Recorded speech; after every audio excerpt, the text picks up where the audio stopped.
નખત્રાણા આઈસીડીસી ઘટક એક વિથોણ સેજાનો પોષણ ઉત્સવ યોજાયો।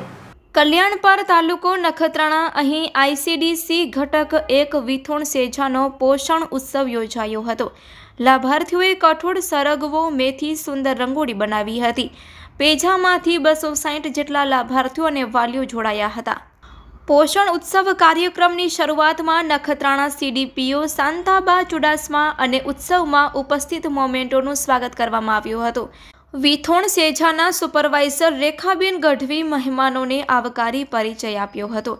પ્રાથમિક શાળાના બાળકોની સૂત્રો સાથે રેલી કાઢવામાં આવી હતી।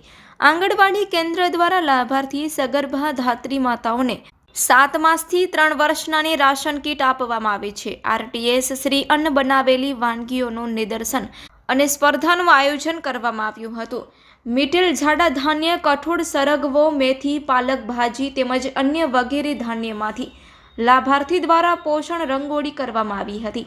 લાભાર્થી બહેનો દ્વારા બાળ શક્તિ માતૃશક્તિ તેમજ પૂર્ણ શક્તિ તથા મીઠેલ અને સરગવામાંથી 130 જેટલી પૌષ્ટિક વાનગીઓ રજૂ કરવામાં આવી હતી, જેમાં 1 થી 3 નંબર આપવામાં આવ્યા હતા। THRના ઉપયોગ વિશેની જાણકારી આપતી નાટિકા મોટા અંગિયા બાલિકા પંચાયત દ્વારા રજૂ કરવામાં આવી હતી।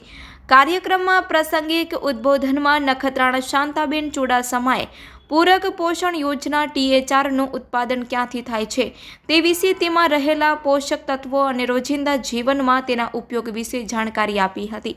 સરગવા વિશે રેખાબેન ગોરાણીએ, પૂર્ણ શક્તિ વિશે નેહાબેન વાસાણીએ જાણકારી આપી હતી। આ કાર્યક્રમના મુખ્ય મહેમાન સીડીપીઓ શ્રી શાંતાબેન ચુડાસમા, પાર્વતીબેન ભીમાણી, સરપંચ શ્રી પ્રિયંકાબેન, ભૂમિબેન, રામુનુજ, મંજુલાબેન આયર તેમજ જયદીપ મુરારી, રાજેશ ગોરાણી, સુરેશભાઈ વેલાણી તેમજ દક્ષાબેન મહેશ્વરી, અરવિંદ ગોરાણી, મુક્તાબેન નાથબાવા સાથે મોટી સંખ્યામાં ભાઈ બહેનો ઉપસ્થિત રહ્યા હતા।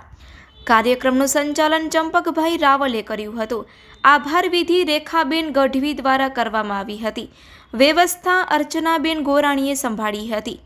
Report by Rameshbhai Bhanushali, Naliya, Abdasa, Kutch.